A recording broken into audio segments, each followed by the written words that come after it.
Բարև ձեզ սիրելի ունկնդիրներ, Վանթոք Հալիքի եթերում Real Talk podcast-ն է։ Իմ հյուրն է Լուսինե Ազնավուրյանը։ Ողջույն Լուսինե ջան, շնորհակալություն հրավերս ընդունելու համար։ Տիգրան ջան։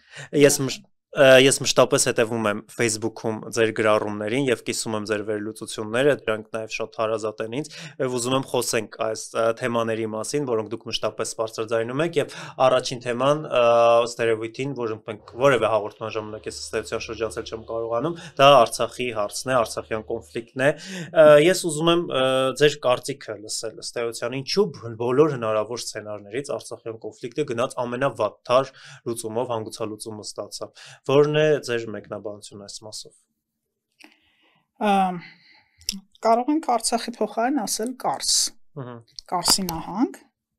ու նույն հարցը տալ Կարսի նահանգի մասին, հա, ինչու մենք կորցրեցինք այսպես կոչված Արևմտյան Հայաստանը։ Գոնե Արևմտյան Հայաստանի այն հատվածը, որը կայսերական Ռուսաստանի մաս էր կազմում, եւ ըստ մեր տրամաբանության, մեր, այսպես ասած, այդ ժամանակվա քաղաքական էլիտայի տրամաբանության պիտի վերադառնար գոնե Ռուսաստանին, այսինքն սովետական միությանը, վերափոխված ռուսական կայսերությանը։ Ինչու դա տեղի չունեցավ, հա? Գոնե Կարսի նահանգը ինչու չեկավ։ Ինչու չեկավ մնացած Հայաստանի հետ, չեկավ սովետական միություն։ Ինչու կորցրեցինք մենք դա այն ժամանակ։ Եվ նաև Սուրմալուն ենք կորցրել, որը երբեք էլի չէր եղել Թուրքիային։ Մենք ավելի շատ էլ կորցնենք, դեռ կկորցնենք, ոչինչ, դեռ ժամանակ ունենք։ Կորցնելով գալիս ենք, հա։ Փրկելու օպերացիայի հետ է կապված, հա, այդ կորուստները ես ճիշտ եմ հասկանում ձեր մտքից։ Կապված է նրանով, որ այն ժամանակ Կարսի կորուստը մենք չենք վերլուծել, դաս հետևաբար չենք քաղել, հայտնի արտահայտությունա, չէ, պատմությունից դասեր չքաղողները նորից են կոպիտ ասած ծեծուտում, հա, պատմության կողմից։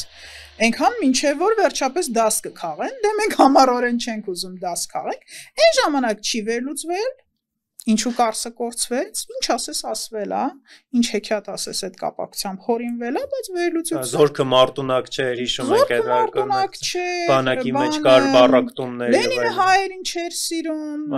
Ստալինի մայրը հայ սիրեկաներ ունեցել, հա, ասենց բանել ունենք, դրա համար Ստալինը ատում էր հայերին, դրա ասենց պատկերացրեք, որ այս գաղափարը ասենք ես լսել եմ, շատ եմ լսել, մի տերես չեմ լսել, մի քան շատ եմ լսել Ինչ ներողություն, ախմախ պատճառաբանություն ասես, վերվել է, բայց ռեալ վերլուծություն չի արվել։ Հիմա դնենք այս երկուսը միասին, ինչու կորցվեց Կարսի նահանգը եւ ինչու կորցվեց Արցախը։ Կարող է ինչ-որ մեկ ընդհանուր պատճառ է տեղնի մարդը, մտածենք, կարող է մեկ պատճառ է այդտեղ, հա։ Պատճառն է նա, որ մենք 100 տարուց ավել է գոռում ենք, որ Ռուսաստանը մեր դաշնակիցն է, բայց Ռուսաստանին մեկ րոպե իսկ մեզ չենք տրամադրում, մեկ րոպե իսկ չենք ծախսում այդ Ռուսաստանին ճանաչելու համար։ Հա, ամուսնանում ենք մեկի հետ, որ չենք իմանում, ով է նրա հայրը, ով է նրա մայրը, ինչ ընտանիքից է, ինչ աշխատանք ունի այդ մարդը, հա, կարևոր չէ։ Երեխաներ ունի, ապօրինի ծնունդներ եւ Ինչով է փող աշխատում, ինչով է փող աշխատում։ Սիրահարվել ենք առանց միայն անուն ազգանունը իմանալու, իսկ նույնիսկ ազգանուններ մարդավայր ձևով չենք իմանում։ Անունը լսել ենք, կապույտ աչքերը տեսել ենք, հա, շեք մազերը տեսել ենք ու մեզ կորցրել ենք։ Այսպիսի մի բան ենք անում։ Ռուսաստանի շահերը մի անգամ մենք ուսումնասիրել ենք, մի անգամ այդ մարդկանց հարցրել ենք, որ դուք ինչ եք ուզում, ձեր պետությունը ինչ է ուզում։ Մի անգամ այդ գիտեք ինչ, մարդկանց թվում է, ռուսամետներին թվում է, թե եթե Ռուսաստանի հասցեին մի բան ես ասում, դու հակառուսական ես, թշնամի ես, չէ, ձեզանից ավելի թշնամի չկա։ Այս հայկական ռուսամետներից ավելի մեծ թշնամի Ռուսաստանին չկա, որովհետև մեկ միլիմետր, մեկ րոպե իրանք չեն տրամադրում այդ Ռուսաստանին ուսումնասիրելու, այդ Ռուսաստանին հասկանալու համար։ Ինչ հարցնես ոչինչ չգիտեն Ռուսաստանի մասին, չգիտեն Ռուսաստանի մշակույթը, երկու տող չեն կարդացել, մի հատ ռուս գրող Պուշկինից ավել ոչ մի բան չեն իմանում, հա, մի հատ երաժիշտ չեն իմանում, այդ մարդկանց պատմությունը չեն իմանում։ Պատմությունն իմանում են, մի հատ ցանկացած ռուսամետի մի հատ բռնեք, բերեք նստածենք այստեղ հարցենք Ռուսաստանի պատմությունը կպատմես, այն Կիևյան Ռուսիան ոնց դարձավ չկիևյան Ռուսիա։ Թերևս Թուրքիայի պատերազմները գիտեն, այդ 13 պատերազմներն ու հաղթանակները, ընդ որում միայն քանակը, ոչ մեկի պատմությունը այդպես էլ չեն իմանում։ Այդ պատերազմներն ինչու սկսեցին, ինչու ավարտեցին, ինչով ավարտվեցին, հա, դա էլ չեն իմանում։ Ինչու է Ռուսաստանը Օսմանյան կայսրության դեմ պատերազմը, այդ հարցրեք։ Ամենամեծ, ամենակատաղի ռուսամետին հարցրեք։ Ինչի համար էր Ռուսաստանը Օսմանյան կայսրության դեմ պատերազմում։ Ինչ էր ուզում։ Քրիստոնյաներին էր սիրում։ Լավագույն դեպքում ձեզ այդ կպատասխան։ Հովանավորում էր քրիստոնյաներին, իսկ Օսմանյան կայսրությունում բան էին անում, ճնշում էին քրիստոնյաներին, հա։ Այս կարգի, ինչ ասեմ, այս խելքով մենք պետություն ենք ուզում ունենանք, քաղաքականություն ենք ուզում վարել, հա, մարտավարություն ու ռազմավարություն ենք ուզում ձևավորել, չնայած ինձ թվում է չենք էլ իմանում դրանց տարբերությունը, հա, հաճախ հենց նույնիսկ այդ բառերն էլ չենք իմանում, բայց քաղաքականությունով ենք զբաղվում, քաղաքականություն ենք որոշում, այսպես քոր առանց մեկ տող կարդալու, առանց մեկ րոպե տրամադրելու ուսումնասիրությանը, մենք ուզում ենք ինչ-որ բաներ անել։ Գիտեք, ամենացածր մակարդակի մոտեցումներով լսած կլինեք հիմա վերջերս ինչ որ նիկոլական դեպուտատ հենց այդ միտքը արտահայտել էր, չէ՞ որ բարձրագույն կրթությունը կառավարման համար պարտադիր չի։ Այդ ձևով մենք իրականում այդ ձև ապրում ենք 100 տարուց ավել։ Ոչ միայն բարձրագույն, ի՞նչ է դա, բարձրագույն կրթությունը ի՞նչ է, դա գիտելիքն է, հա, գիտելիքն է։ Okay, դպրոցն էլ է ինչ որ մի գիտելիք, հա, բարձրագույն կրթությունը ավելի շատ գիտելիք է։ Պարզապես ավելի շատ գիտելիք։ Էն էլ մանկապարտեզն վերջ-վերջո գիտելիք, կարելի է մանկապարտեզի կրթությամբ էլ գնալու փորձել երկիրը ղեկավարել, կգանք դրան էլ կհասնենք, մի օր կգանք, որ դպրոցը պարտադիր չի, հա, բայց ինչ է ասածս, այդ սկզբունքով, որ առանց բարձրագույն կրթության կարելի է ղեկավարել պետություն, հա,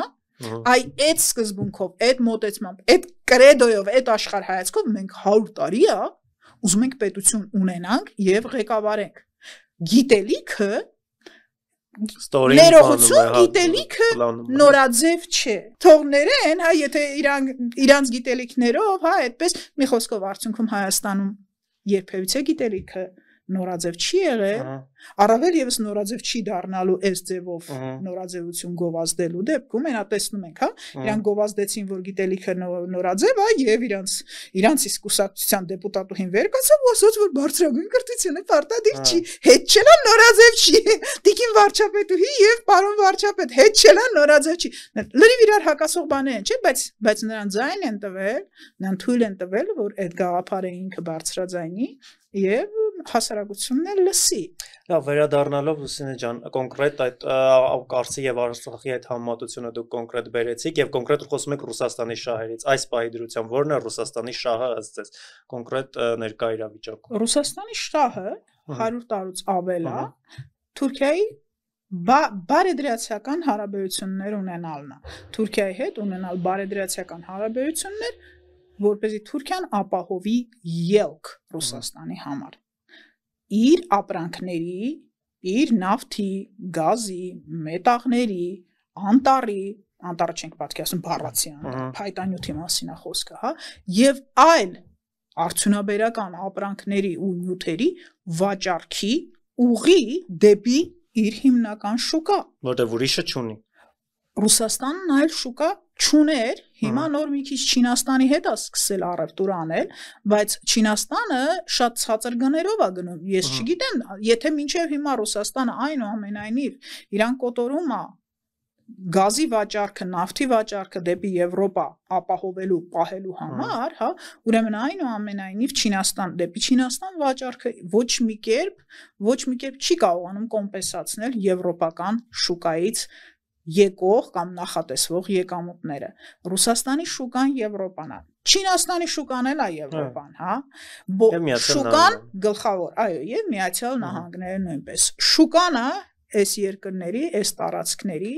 մրցակցության պատճառը եւ նաեւ իրանց գլխավոր նպատակը։ Ոչ ոքին պետք չի ձեր ապրանքը, եթե դուք չունեք թե ում վաճառեք, հա։ Ոչ ոքին պետք չեն ձեր ձեռքբերումները, տնտեսական, քաղաքական, ռազմական, հա։ Այո, տնտեսությունն էլ դրանով է որոշվում, ինչ ես վաճառում, այո։ Ոչինչ դու չես կարող անել, եթե դու չունես ապրանք, որը կվաճառես, կամ նո ապրանք ծառայություն եկեք մի բառով կոչենք, հա, կամ այդ ապրանքը ծառայություն ունենալ դեպքում դու չունես գնորդ։ Ռուսաստանի գնորդը 100 տարուց ավել է, ավելին, հա, նույնիսկ մոտ 500 տարի է, արդեն Ռուսաստանի գնորդը դա Եվրոպան է։ Անգլիան էր գնում, հյուսիսային եվրոպական երկրներն էին, դեռն վիկինգներն էին գնում, հա, Ռուսիայի Նովգորոդի ձևավորման, հա, նոր այդ ռուսական կնյաժествների ձևավորման ժամանակ, հա, այդ կնյաժествը ոնց է հայերեն ճիշտ ասել կնյաժествը։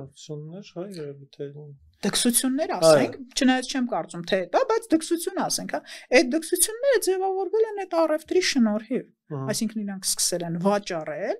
հարուստ եվրոպական երկրներին, ցեղերին, նույնիսկ, հա, ազգերին, փող են ստացել, այդ փողով պետություն է ձևավորվել, առանց փողի պետություն չի ձևավորվում, էլիտա չի ձևավորվում, հա, փող պիտի լինի, հիմա Ռուսաստանը պիտի իր գազն ու նավթը, իր մետաղները, իր հումքը կարողանա վաճառել Եվրոպային, ինչպես վաճառի, եթե Ուկրաինայի դեմ ինքը պատերազմում է, ու Ուկրաինայով այդ ուղիները փակել են քիչ, հա, ցամաքային ուղիները Ուկրաինայով փակել են, մյուս տարածքներում խնդիրներ են ստեղծել, հա, ասենք պատժամիջոցների հետ խնդիրներ, այո, հələ մի հատ էլ ուկրաինական, ասենք, նավատորմը բրիտանական օգնությամբ, աջակցությամբ Սև ծովը սարքել է անապատ ռուսական նավատորմի համար։ Ռուսական նավերին ներողություն եմ խնդրում սիրելի հարգելի ռուսամետներից, քշել է Սև ծովի մութ անկյունները, մութ արևելյան անկյունները։ Ներողություն, հա, չենք ուզում որ Ռուսաստանին վատ բան լինի, բայց Սև ծովից իրանք զրկվել են։ Ուկրաինայի ու արտերի Բրիտանիայի շնորհիվ։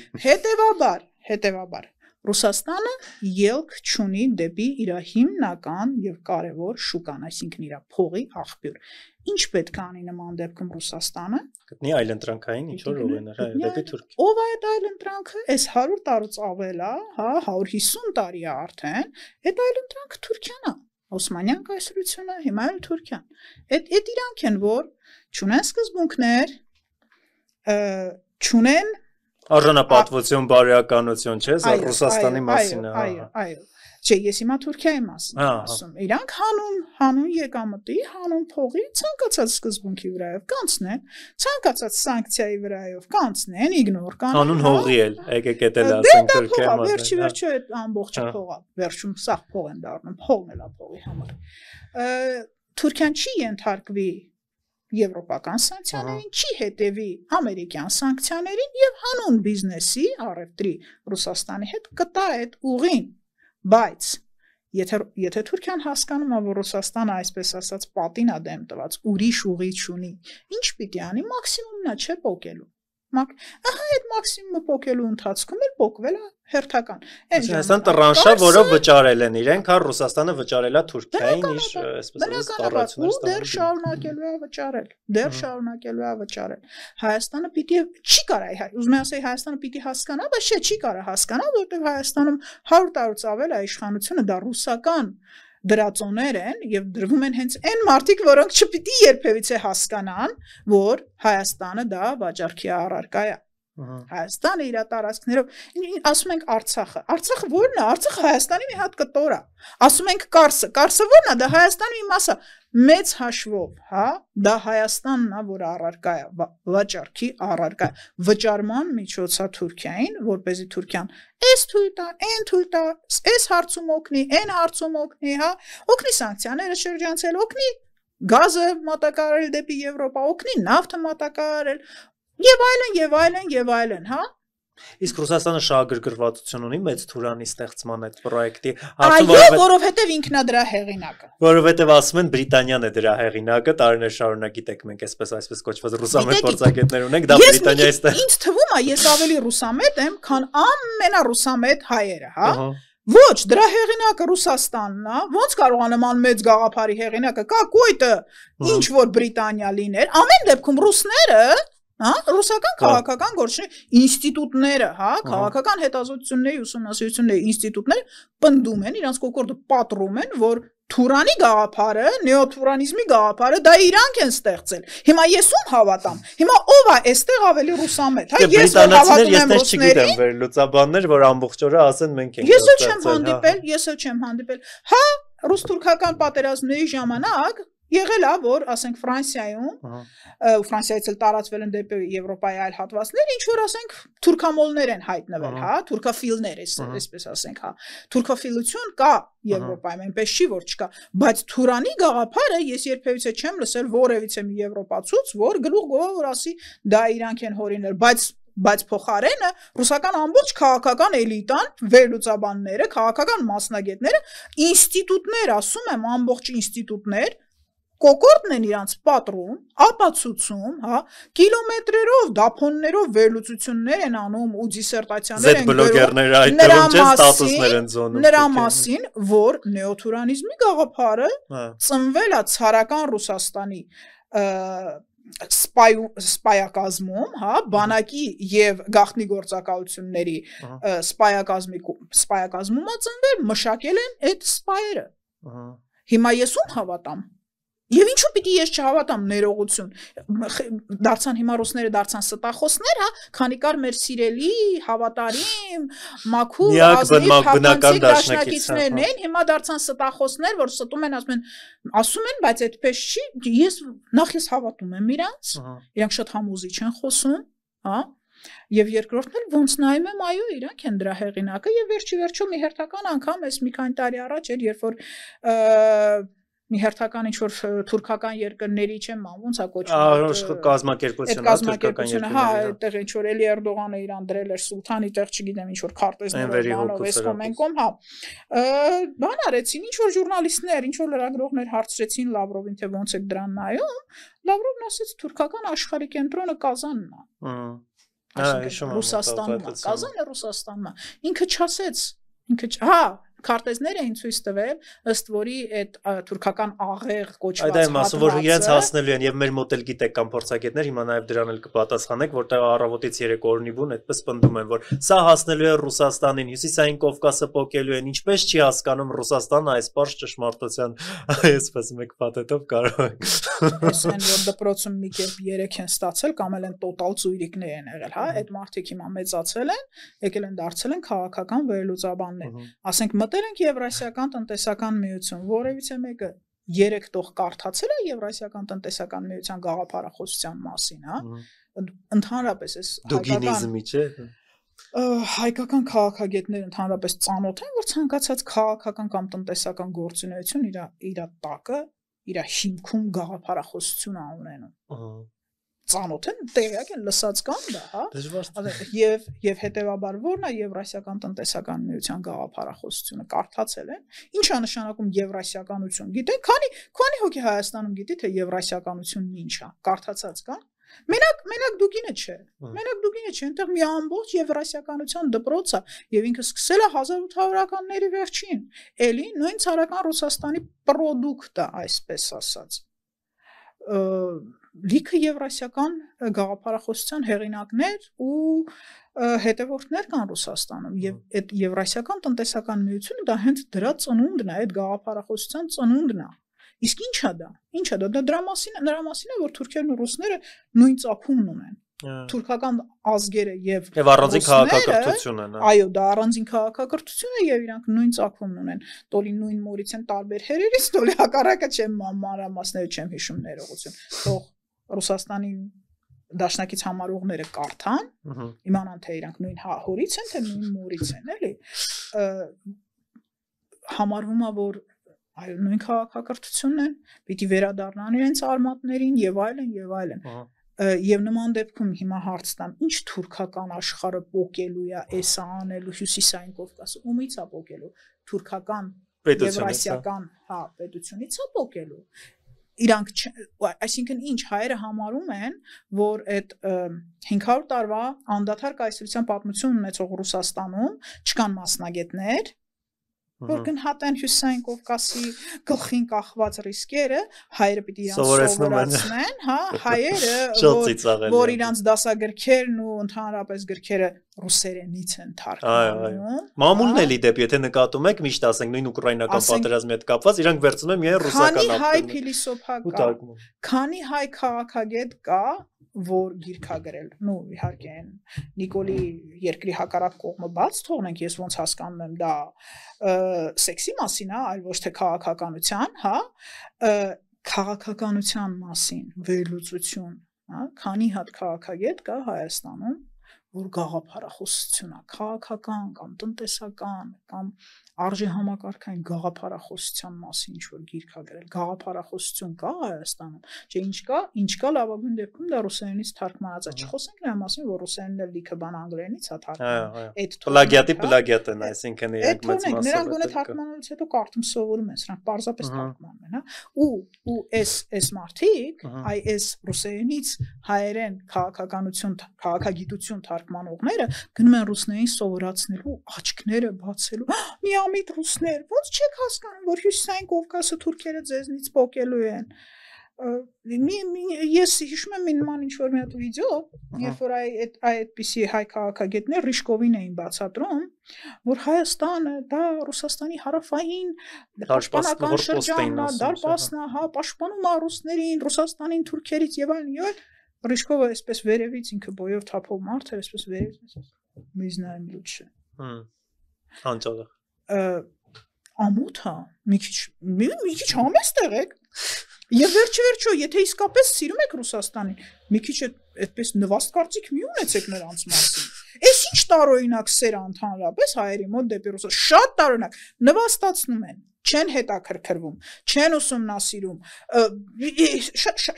շատ թերագնահատում են մի այլ կարգի, սաղ օրը լեկցիա են գլխներին կարդում։ Էդ ի՞նչ տեսակ առանապատվություն են վիրավորում եւ այլն։ Էդ ի՞նչ տեսակ սեր։ Ես ուզում եմ նաեւ խոսենք, քանի որ դուք շատ լավ տիրապետում եք իրավիճակին, Լուսինե ջան, եւ ապրիլյան պատերազմի ժամանակ իրադարձություններ եւ կոնկրետ Ռուսաստանի դերակատարության հետ կապված եւ կոնկրետ 20 թվականից հետո հիշում ենք Հայաստանի դեմ տեղի ունեցան հարձակումներ եւ Սև լճի դեպքերը 21 թվականի մայիսի նոյեմբերի 16-ին ենք հիշում հարձակումը եղավ եւ 22 թվականի սեպտեմբերյան պատերազմը Արցախը այդպես առանձին կես է, դա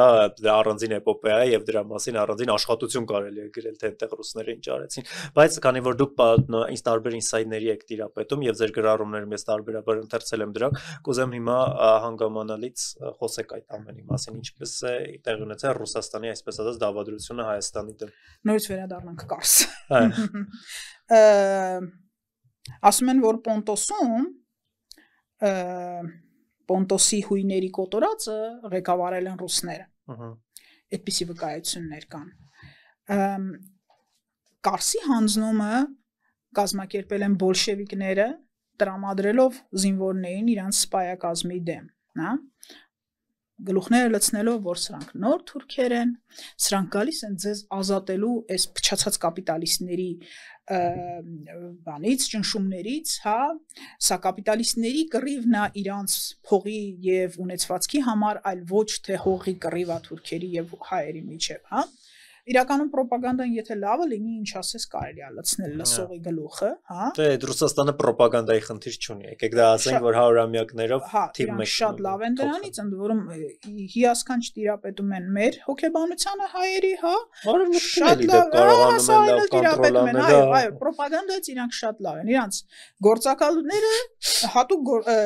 ծառայությունները, գաղտնի գործակալությունները եւ իրանց պրոպագանդան հիասքանչ են աշխատում, ոչ ոք դրա հետ ես չեմ կարծում թե կարա մրցել։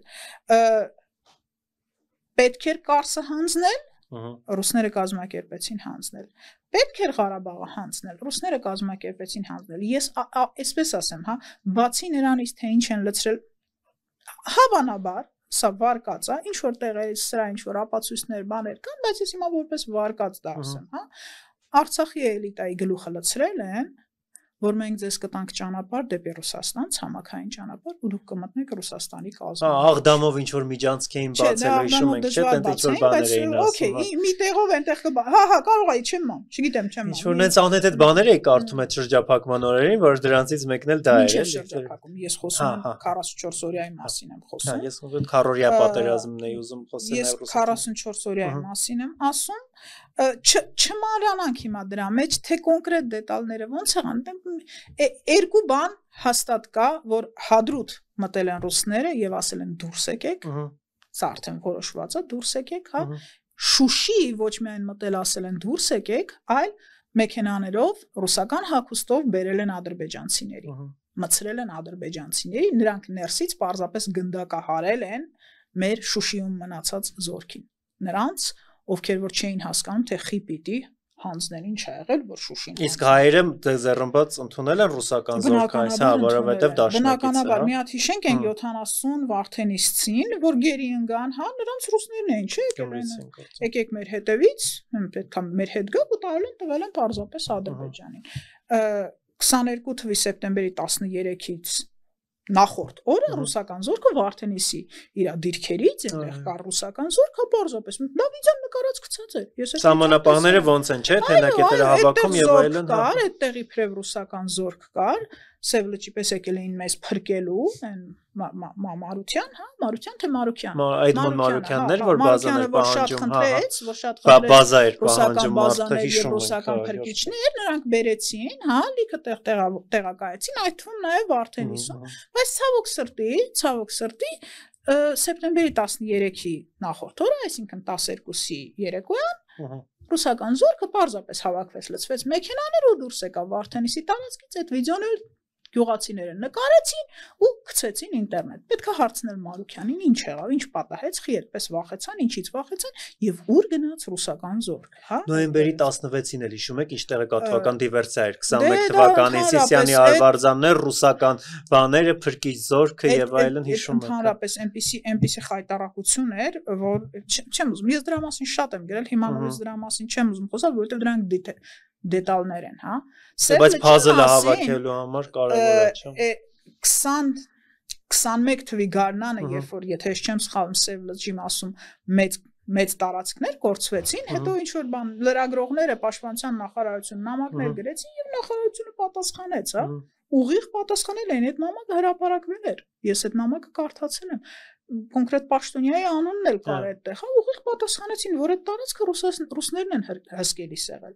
Ռուսական զորքը հսկելիս եղել, այսինքն հայկական զորքը դա հանձնել է ռուսականին, մի շաբաթ հետո ռուսները պարզապես դուրս են եկել, իսկ իրանց տեղը գրավել են արդեն ադրբեջանցիները մի օրվա մեջ։ Իսկ հայ-ռուսական հոպն էլ մեզ չի փրկել, ինչ եք կարծում։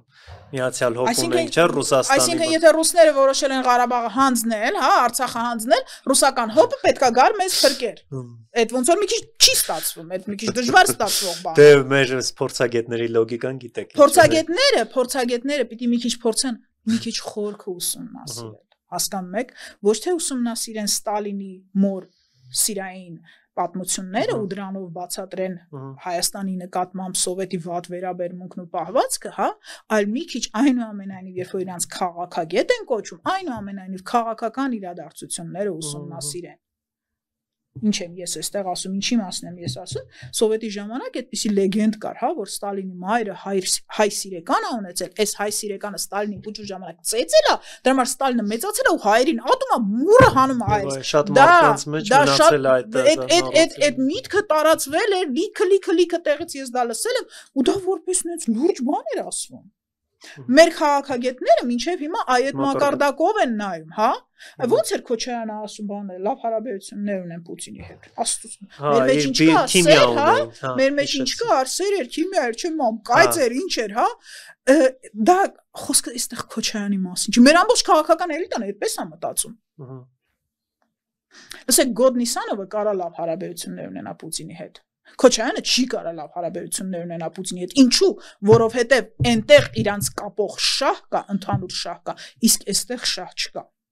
Ինչքան էլ որ Քոչարյանը սիրահարված հայացքով նայի Պուտինին, իսկ Պուտինը սիրահարված հայացքով նայի Քոչարյանին, Նիկոլին, Սերժին, ես չգիտեմ, Լևոնին, հա, երևի Լևոնը այնուամենայնիվ հավանում է, որ այնուամենայնիվ ամենամեծ ու խորը հավատարիմ սերը Պուտինը իր նկատմամբ է ունեցել։ Վստահ եմ ինքը նստում է երեկոները ու տենց մտածում է, որ չէ, այս 4-ից միակ սերը, իրական սերը իմ նկատմամբ ինքը ուներ, հա։ Ես եմ իր սերը վայելել։ Վստահ եմ Այն չի բուխնել ծխելիս կլինի այսպես շատ ծանր ու խորը լուրջ բարձր խոհապիլիսոփական ես եմ իր միակ սերը իրականում սիրել է ինքը միայն ինձ այս 4-ից я весь такой умный այսպիսի կատեգորիաներով քաղաքականություն այ մենք քաղաքականություն ենք վերլուծում այն մարդը որ կարողանում է գոնե ձևակերպել որ ասել տնտեսությունն է հիմքում այդ արդեն մեծ բան է ճիշտ է մենք դրանից հետո միևնույն է նորից սխալողությամբ ենք գնում Չինաստանն են ասում տնտեսությունը չենք հասկանում որովհետև տնտեսագիտությունը Հայաստանում էլի տաբու է հա Հայաստանում սովետի ժամանակվանից կարելի է սովորել մաթեմատիկա ֆիզիկա ճշգրիտ գիտություններ կարելի է սովորել, հա, անվնաս են իրանք, էլի, անվնաս են, բայց այդ տնտեսագիտություն, քաղաքագիտություն, սոցիոլոգիա, հա, այսպիսի բաները Հայաստանում տաբուի տակ են եղել, ոչ թե չի կարելի սովորել, ընդհանրապես մասնագետ չի եղել, որից կարելի էր սովորել, հա։ Հետևաբար տնտեսություն մեր մոտ հասկանալու տարբերակ չկա։ Դրա համար Հայաստանում լիքը ծրագրավորող կա, բայց տնտեսություն չկա։ Որտեղ մաթեմատիկան արգելված չի եղել։ Դա կարելի էր սովորել, գրքեր էլ կային, հա, ռուսերենից թարգմանած գրքեր էլ կային, անգլերենից ռուսերեն թարգմանած գրքեր էլ կային, բնավ, ի սկզբանե ռուսերեն գրքեր կային, հա, բայց այս առարկաները տնտեսագիտություն, ֆինանսներ, հա, քաղաքագիտություն, սոցիոլոգիա, սրանք ընդհանրապես բացակայել են եւ մինչեւ հիմա բացակայում են Հայաստանում, ոչ թե վատ են դասավանդվում, ոչ թե կեղծում են, իրանք բացակայեն, այդ վերնագրի տակ բացարձակապես ուրիշ բան է դասավանդվում ոնց որ հաճախ կրոնի փոխարեն կրոնի պատմությունը մատուցվում այդպես էլ քաղաքագիտության փոխարեն քաղաքագիտության պատմությունը մատուցվում այս ինչ գիրքը գրեց հա ինչ աշխատությունը արեց այս կարգի բաներ մեզ մատուցվում որպես այդ գիտություններ դրանց փոխարեն դրա համար մենք հա թեկուզ մի քիչ ուղղ աշխատել է всё հասկացել է որ հիմքում փողն է էլի հիմքում փողն է բայց շատ խորը չի կարողացել գնալ որպեսզի իսկապես ընկալի թե տնտեսական շահերը որն է ես այս դեպքը շատ լավ հիշում եմ ինքը ինձ այնպես է տպավորվել մի ինչ որ հաղորդավար կար որը իրան դրել էր քաղաքագետի տեղ քաղաքական վերլուծում ինչ որ երիտասարդ տղա է ակնոցներով այսպես շատ բուրս դեմքով այսպես խոսում ասած մտախոհ դեմքով հա տպավորություն է թողնում բանը Մի 2 տարի առաջվա բան եմ ասում, այսպես դեմքով խոսում եմ, Ֆրանսիան չի կարող լինել մեր դաշնակիցը, Ֆրանսիան ունի շատ լուրջ, խոշոր շահեր, էներգետիկ շահեր Ադրբեջանի հետ։ Տեղյակ եմ, որ նույն Չինաստանը, որ իրենց դաշնակիցն է, նույն 2019 թվականին իրենց պատկերացրած սրտի դաշնակից է, նկատելով Ադրբեջանի հետ ստորագրել է տենց էներգետիկ բան դարձնելու, հաբ դարձնելու պայմաններ։ Այսա կգանք դրան։ Դեռ 2015 Հիմա այս դեպքը հա լիքը մարդ այդ բանին այդ լրագրողին այդ հաղորդավարին ներողություն լսում է այնպես շատ այսպես այն շնորհալի երիտասարդի տեսք ունի հա կլասիկ ասենք այն սովետական ժամանակ այդպեսիներին ասում են շնորհալի երիտասարդ հա այսպես մի քիչ սիմպաթիչնի հա մի քիչ sense լուրջ տոնով այսպես խոսում է sense շատ բան խորիմաստ եւ sense տարապյալ դեմքով խոսում է ու մարդիկ լսում են վայ քո նման որ մի քիչ շատ լինեին այս երկրում գիտեք ինչ կլներ այսպեսի բան են տակը գրում տատիները հա այ տղա ջան էս ինչ խելացի տղա է հա ու այս տղան ասում է Ֆրանսիան չի կարող մեր դաշնակից լինել որովհետեւ Ֆրանսիան ունի խոշոր էներգետիկ շահեր Ադրբեջանի հետ երբևէ չեմ լսել ասում դե լավ հիմա լուսին է ամեն ինչ չի որ կարդում ես կարող է ունի էլի սպասի մի հատ մտնենք նա էներգետիկ շահերը որն է էներգետիկ շահերը որն է գազ նավթ արևային էներգիա հա այսինքն էլեկտրաէներգիա տվյալ դեպքում հələ որ հաստատ չկա ոչ մի բան էլեկտրագիծ դեպի Ֆրանսիա վրա բանից ատոմային էներգիան գիտենք հա եւ ատոմային ուրիշ էներգիա հələ որ չեմ մանում նո կան հա ավելի փոքրերը կան այնտեղ ջրի ալիքներից են էներգիա ստանում քամուց են ստանում հա բայց այդ ամբողջը կոչենք էլեկտրականություն հա մտցնենք էլեկտրականության տակ գազ նավթ ածուխ օքեյ ածուխ հա եւ էլեկտրականություն նայում եմ Ուրեմն գազ չի գնում ընդհանրապես Ադրբեջանից նավթ գնում է իր նավթի գնվող ծավալի գծետը 1%-ից քիչ։ Այսինքն գծետը միտեղ խառնվել է, ինչ որ մեկի այդպես արել է, էլի, այդպես։ Ատոմային էներգիան նայում ես, կարող է Ադրբեջանը ասենք միջուկային բաները մատակարարում Ֆրանսիային, չէ, վրոդի բան չունի, ինքը ուրանի կամ չեմ անում, այլ այդպեսի հանքեր չունի, բնականաբար հարստացմամբ չի զբաղվում Ադրբեջանը եւ առավել եւս, եթե նույնիսկ զբաղվում է, չի վաճառում դա Ֆրանսիային։ Աստված իմ, ինչ էներգետիկ շահերի մասին է խոսքը։ Ավելին, ոչ միայն նա էներգետիկ խոշոր շահեր չունի Ադրբեջանի հետ, փոքր շահեր էլ չունի, ավելին մրցակիցներ են, որովհետև Ֆրանսիան մեկ էլեկտրականության, էլեկտրաէներգիայի մատակարար է Եվրոպայի համար, որովհետև Ֆրանսիայում անթիվ քանակով ատոմակայաններ կան, հա, ինքը հոսանքի էլեկտրականության արտահանող է Եվրոպայի համար, մեկ, այսինքն մրցակից է դառնում Ադրբեջան, եւ երկրորդ Ֆրանսիան հյուսիսարևմտյան Աֆրիկայից գազ է ներմուծում Եվրոպա ու ինքնամատակարար է Եվրոպայի։ Հիմա այստեղ շահը Ֆրանսիայի ո՞րն էր։ Իսկ դասա ռուսական նարատիվներ են ուղակի եւ հավելելով ես ուզում եմ ձեր բացատրություն։ Ես դա նույնիսկ ախր ուրա թե գոնե ռուսական նարատիվ, ես դա կասեի ամբախ զամբախ դուրս տալա։ Հենց մարդ մի բան մտածել է, մի խելոք բան ասում, այսպես խելոք դեմք, մեր մոտ, լսեք, գիտեք, մեր մոտ պարզապես խելոք դեմք, խելոքի տպավորություն թողնելու վրա է ամեն ինչ գնում, հա։ Տպավորություն թողնելու վրա գնում։ Ես նման նյութեր լսել, ինչու է այդ նյութը եկել հասել ինձ, որովհետև հազարներով քլիկներ է տակը, հազարներով լայքեր է ու հազարներով այնտեղ բաներ է, բարեմաղթանքներ ու մաղթանքներ է, որ վայ տղա ջան, բաղ ձերպես մարդիկ շատ մեր երկիրը գիտեք, մեր դոգին էլ են այդպիսի բաներ գրում։ Դոգի նյութերի տակ հայկանայք գրում են, այ հայ տղա մարդը ձեր նման պետք է լինի։ Եվ ամփոփելով սրանք ես ուզում եմ նաև խոսել ռուսական գործակալական ցանցի, այսպես ազդեցությունից եւ այլն, այսօր Ռուսաստանը առասարակ ունի soft power եւ ինքն իր ազդեցությունը ինչպես է բանեցնում, օգտագործում քարոզչական տեղեկատվական ներկայացում։ Հայաստանը Ռուսաստանի մաս է։ Ու աշխարհն է նկատում, Եթե խոսենք Հայաստանի մասին, Հայաստանը Ռուսաստանի մաս է։ Անկախ նրանից, որ ունի գերբ, որը քրիտիկայի է ենթարկվում վարչապետի կողմից, հա։ Դրամական արժեք ունենք այն ամենը։ Անկախ նրանից, որ ունենք դրոշ, որ վարչապետը գլխի վրա է տնգում, անկախ նրանից, որ ունենք հիմն, նա դա պետական խորհրդանիշների մասին է, հա, խոսքը, անկախ այդ ամեն ինչից, ներողություն, բայց դրանք ֆիկցիա են։ Այդ մեզ տվել են, որ մենք լուրջ ընդունենք, հավատանք, թե մենք պետությունն ենք։ Մենք մենակ չէ։ Սովետը քանդվելուց հետո, որ Եվրոպան են, Թեչերնովանն էլ, հա, Բուշն էլ, Ռեյգանն էլ համարեն, որ սրանք պետություն են, հա, անջատվել են Սովետից ու պետություններ են դառել։ Այդ մեզ դրա համար են տվել ընդհանրապես։ Մի հատ էլ սկզբում պրեզիդենտ, հիմա էլ վարչապետ են նշանակել, ասում են, դա զբաղվեք հետակակրա ռասպետություն եք, ուրեմն երկրի ղեկավար էլ ունեք, հա, պետության ղեկավար ունեք։ Դրանք ֆիկցիա են։ Իսկ եթե խոսում ենք աշխարհում Ռուսաստանի ազդեցության մասին, այ դա ինչպես կմեկնաբանեք, այսօր այդ soft power-ը կա ռուսական թե Դա ագենտուրան հաստատ կա։ PR-ը հաստատ։ Պրոպագանդան ընտիր կա, սոցիալական ցանցերը պրոդի արևմուտքում են ստեղծվել, առաջացել, բայց ծառայում են, դարձել են գործիք Ռուսաստանի պրոպագանդայի ձեռքը, որովհետև Ռուսաստանը այնուամենայնիվ հիբրիդային պատերազմում ինքը առաջատար է։ Ես չեմ տեսնում,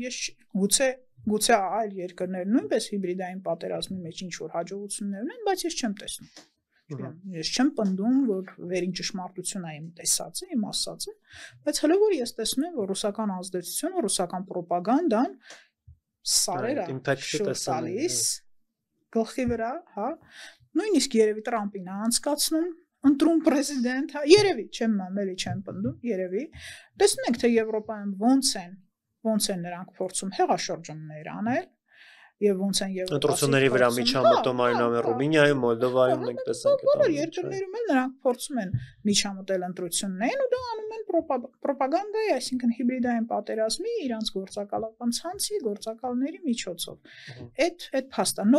նորից եկեք ընդունենք, ես որպես ոչ այդքան էլ ռուսամոլ, ավելին ասեմ, հա, հակառուսական մարդ, ես ընդունում եմ, որ այդ Ռուսաստանը լիքը ուժ ունի։ Ի տարբերություն մեր ռուսամոլների, ես ընդունում եմ, որ լիքը հարցերում Ռուսաստանը այո ազդեցություն ունի, այո ինքը իր ճանկերը, իր շուպլցին ոնց է հայերեն ասում չեմ անում, ինքը տարածում է շատ երկրներում ու այդ երկրները մենակ իր հարևանները կամ նախկին սովետական երկրները չեն, շատ ավելի հեռու է տարածում եւ շատ ավելի լուրջ երկրների վրա է կարողանում ազդել իրանց որոշումների, իրանց ընտրությունների եւ այլնի իրանց քաղաքականության վրա կարողանում է ազդել իր այդ գործակալական ցանցի ու ռոպագանդայի միջոցով մաստера Կգանք դեռ աշխարհին, ես ուզում եմ խոսել Հայաստանի 2020 թվականի դեկտեմբերին, այսպես շատ խորհրդանշական հայտարարությամբ եք դուք հանդես եկել, խոսում եք, որ Ռուսաստանը տարածաշրջանը հանձնում է ընդհանուր, Հարավային Կովկաս ըստ հանձնում է Թուրքիային, եւ սա ըստ էության այդ process-ը ընթացքի մեջ է այսօր ըստ ձեզ, ինչ տեսք ունի, որովհետեւ կարծեք թե գետնի վրա, on the ground Ռուսաստանը իր ազդեցությունը պահպանում է, բազան պահ, չնայած դրա մասին էլ եք ասել, որ բազաները պահպանելու է, այնուամենայնիվ սահմանապահներն էլ գիտենք, որ դեռ կան հայ-իրանական եւ հայ-թուրքական սահմանները եւ դրանք անվանում են իրենց վերջին սահմանը, նույն հայ-թուրքական սահմանը, գիտեք, Ռուսաստանը մինչ օրս էլ անվանում է, դա համարվում է ռուս-թուրքական եւ ռուս-իրանական սահմաններ, այսինքն չենք հասկանում, թե դրանք իրականում ում վերահսկելու վրա նույն հայ-իրանական սահմանի հետ կապված ասում են, որ ջիհադիստներից է մեզ պաշտպանում ռուսական սահմանապահների այնտեղ գոյությունը, հա, եւ այսպես կարեւոր ֆունկցիաներ ունեն, գիտենք նրանք դեռ Հայաստանում, չեմ խոսում դեռ պայմանագրային բազան, որ ունի Հայաստանը եւ դա դենոնսացված չի, դեպի ես այսքան հյուրեր եմ ունեցել, ես որևէ մեկից դեռ չեմ լսել այդ մասին, որ հայ-ռուսական պայմանագրային բազան ընդհանուր, հա, այդ հապկից սկսած բոլոր այդ պայմանագրերով, հայ-ռուսական մեծ պայմանագրով Լևոն Տեր-Պետրոսյանի հեղինակած, այդ բոլոր պայմանագրերը պետք է դենոնսացվեն։ Եվ հենց այդ մասով ուզում եմ լսել ձեր տեսակետը, ինչ պետք է լինի։ Գիտեք ինչ, Ռուսաստանը հանձնել է Հայաստանը Թուրքիային, բայց լիքը մարդ իրականում չի տեսնում դա, որովհետև համարվում է, որ Ռուսաստանն ու Թուրքիան թշնամիներ են։ Այսինքն այդ հանձնումը պիտի հանձնում կարար համարվել ըստ այդ մարդկանց, ովքեր Ռուսաստանի եւ Թուրքիայի միջև ինչ որ հիպոթետիկ թշնամություն են պատկերացնում, երևակայել, հա, ըստ իրանց այդ հանձնումը պետք է լիներ, որ ռուսները Հա, ամբողջապես հեռանան, հա, տարածաշրջանից, այսինքն ռուսները իրանց գործակալական ցանցը պարտքով տվեցին թուրքերին, այդա հանձնեցին, հանձնում ընդունումը արեցին, այն որ հիմա մեր ղեկավարությունը, մեր իշխանությունը շաբաթը երկու անգամ ոչ միայն Ռուսաստան է վազում, այլ երկու օր էլ տրամադրում է Էրդողանի մոտ վազելուն, հա, ու այստեղ այնտեղ Ալիևին հանդիպելուն, դա այդ հանձնելու մասն է։ 100%-անոց հանձնում չի եղել, բայց փոխանցում եղել է։ Այն երբ որ Արցախում բերեցին ռուս-թուրքական մոնիտորինգի կենտրոն տեղադրեցին շատ սիմվոլիկ, շատ ու շատ սիրով իրար հետ աշխատում ու մոնիտոր էին անում այս էքստրեմիստ ղարաբաղցիներին հայերին, հա, էքստրեմիստ էին իրանց ասում սովետի այդ վերջի տարիներին այն հայերին, ովքեր փորձում էին պաշտպանվել ադրբեջանցիներից, իրենց էքստրեմիստ էին ասում, սեպարատիստ էքստրեմիստ, հա։ Վերջում էլ իրար շնորհավորեցին այդ մոնիտորինգի կետը փակելուց փայլուն գործողություն են կատարել։ Փայլուն գործողությունը Շոյգուն դեռևս ասեց, ամբողջ ռուսական դուման էր դա բանանում նշում, հա, տարբեր թոք-շոուների բանի իրանք ֆիքսում էին, որ շնորհակալ եղեք, մենք երջանիկ ենք, մենք գոհ ենք, որ այնտեղ թուրքական դրոշն է, այլ ոչ թե օրինակ ֆրանսիական։ Вы представляете, что было бы если бы они притащили туда французов. Այդ արտահայտությունը, ասենք, իրենց դումայի ինչ որ, չգիտեմ, ինչ որ հանձնաժողովի նախագահ։ Եդինայ Ռոսիա ամեն դեպքում Պուտինի կուսակ, չնայած այնտեղ բոլորն էլ Պուտինի կուսակցություններն են կարելի ասել։ Բնականաբար դա իրենց գաղափարախոսությունն է, դա իրենց ոնց դա հայտնի փաստ է, որ շատ ավելի ընդունելի է Թուրքիայի ներկայությունը կամ Թուրքիային հանձնումը, հա, քան ինչ որ եվրոպական երկրով այդ տարածքը զբաղեցնելը։ Այսինքն կիսել է ձեր ասած հանձնելը, դա կիսել է ըստ էության, որ եւ ռուսական լինի եւ թուրքական, հա, այդպես։ Կառավարումը կիսվել է, հանձնվել է թուրքական աշխարհին, Թուրքիային ու Ադրբեջանին։ Այն որ լիքը Հայաստանի քաղաքացի նայում է ու գնահատում է, ասում է, «Օ, Նիկոլը թուրքամետ է»։ Եղբայր Նիկոլը թուրքամետ չի, ԿՊ-ն թուրքամետ չի, պարզապես ԿՊ-ն, Նիկոլը, Հայաստանի բոլոր իշխանությունները, վերջինս Կրեմլի դրածոներ, դրանք ինչ ասեմ, ռուսական KGB-ի, FSB-ի, ես չեմ մամ, հա, օքեյ, ռուսական դրածոներ են, այո, նշանակածներ են, հա, եւ իրանց կառավարումը այս պահի հանձնվել է Թուրքիային։ Ինչու է հանձնվել, որովհետեւ նորից շահեր ունի Ռուսաստանը Թուրքիայի հետ, եւ այդ շահերի դիմաց ստիպված է իր տարածքները հանձնել իր Ասիա տարածքների կառավարումը եկամուտը օգուտը, հա, հանձնել Թուրքիային։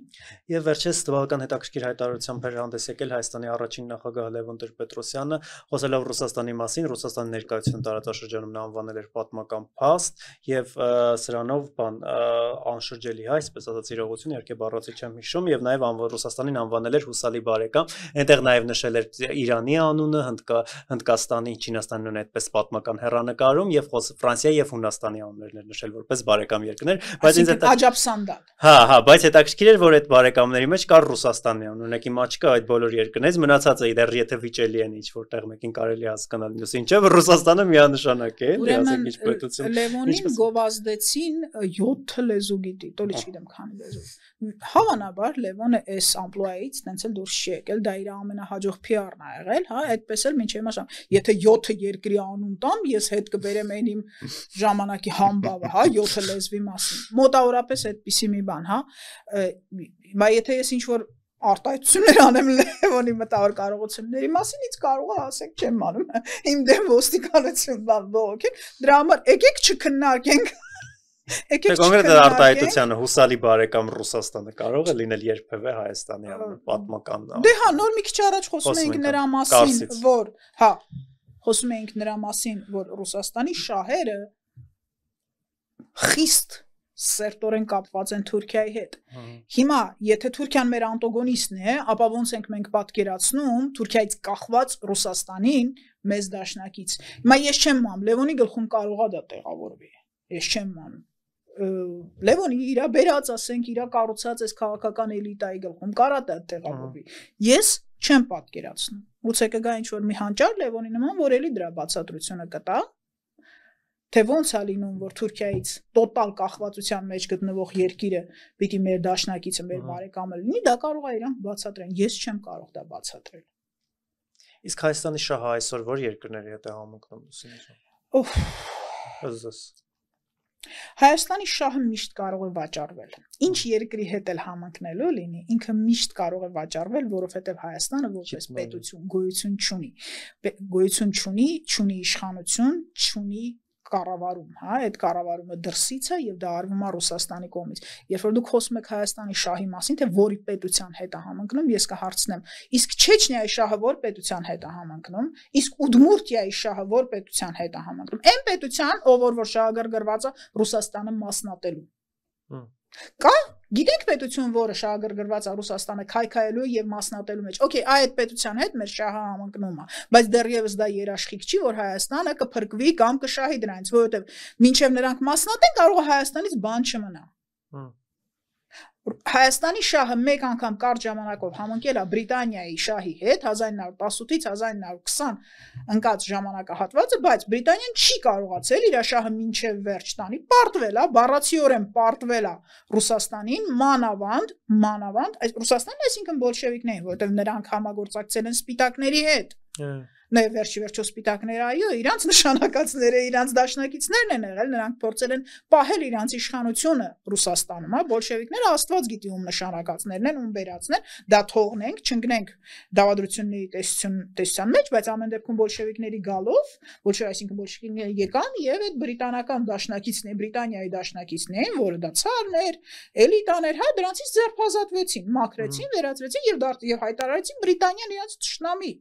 Արյան թշնամի։ Բրիտանիան փորձում էր պահել սպիտակներին, պարտվեց բոլշևիկներին։ Այդ պարտության ընթացքում էլ բնականաբար դուրս եկավ արդեն Ռուսաստանի այդ տարածքներից, ինքը հրաժարվեց ու դուրս եկավ։ Այդ տարածքներից մեկն էր նաև Կովկասը, Հայաստան, Ադրբեջան։ Մենք հիշում ենք, որ 12000-անոց Հայաստանը մեծ Բրիտանիան դարձրեց 70000 քառակուսի կիլոմետր։ Բնականաբար, որովհետև Բրիտանիան հետաքրքրված էր Օսմանյան կայսրության մասնատմամբ այդ պահին եւ Ռուսաստանի, բոլշևիկների դեմ էր։ Այդ պահին ինքը ավելի շատ հետաքրքրված էր Օսմանյան կայսրության մասնատմամբ, որովհետև Օսմանյան կայսրությունը դևի նման, 7 գլխանի դևի նման նստել էր արևելք-արևմուտք ճանապարհի վրա, փակել էր չինական ուղին, հա, Մետաքսի ուղին փակել էր դեռ 300 կամ ավելի շատ տարի առաջ, հա, իմիջելոց ինչի պատճառով Չինաստանը ընկավ խորը տնտեսական ճգնաժամի մեջ եւ դարձավ Ճապոնիայի գաղութը, պարտվեց, հա, դա հենց այդ փողը պակասում սկսում է պարտվել, էլի։ Եվրոպային պետք է իմիջիայլոց դրա պատճառով են Կոլումբոսը նստեցին նավերը ու սկսեցին փորձել Հնդկաստան հասնել, որովհետև ցամաքային ճանապարհը Օսմանյան կայսրությունը փակել էր, հա, պետք էր մասնակցել միայն ճանապարհը չի, նաև Օսմանյան կայսրությունը անցել էր Գերմանիայի կողմ, իսկ Գերմանիան դա այդ ժամանակ որ հաստատ Բրիտանիայի ոչ միայն մրցակիցներ, այլ նաև թշնամիներ կարելի է ասել։ Նու տնտեսապես իրենց մրցակցությունը արդեն եկել հասել էր թշնամության։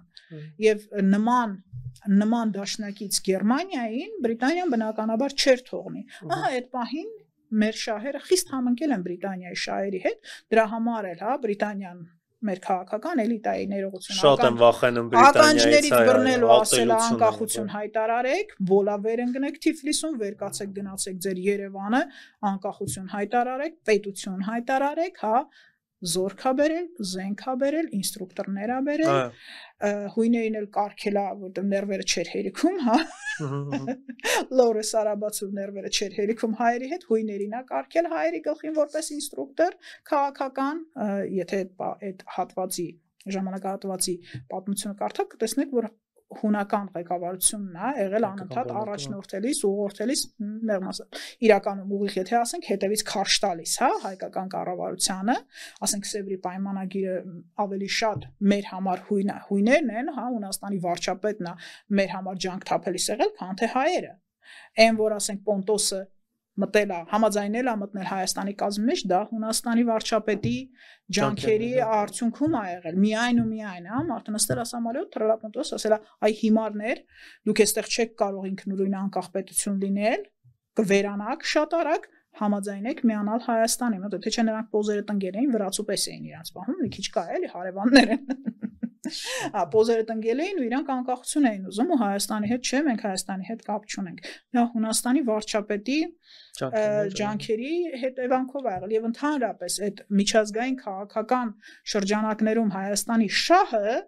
առաջ մողողն է,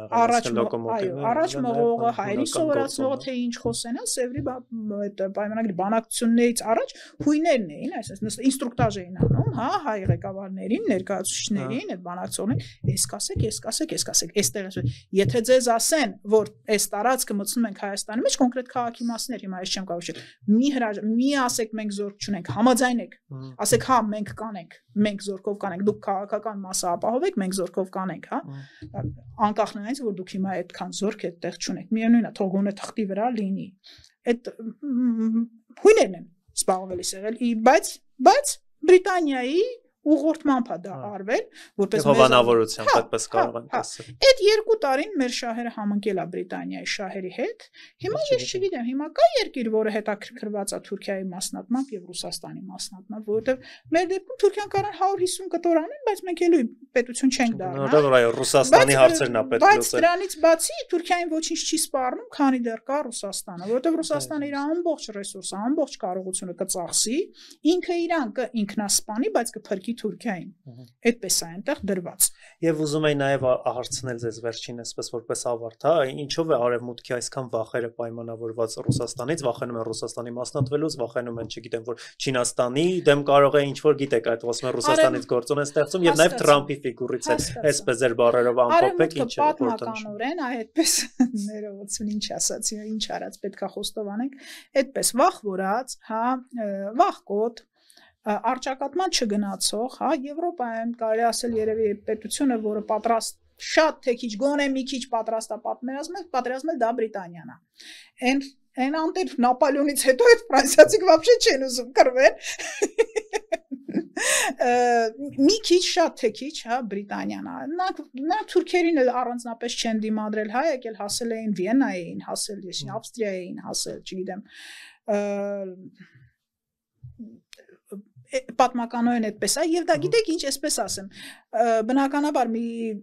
8 դար առաջ այդպես չի եղել դա բարեկեցությունով պայմանավորված բան է հասարակությունը որը երկար ժամանակ բարեկեցիկ է ապրում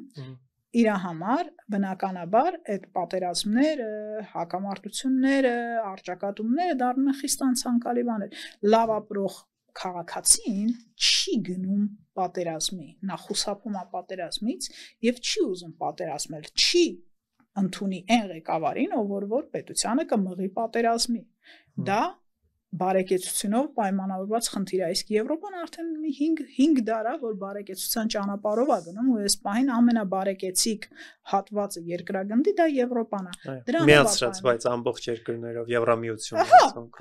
հա, ընդհանուր միջինով այդ հատվածն է ամենաբարեկեցիկը։ Դրանով է պայմանավորված է իրանց այդ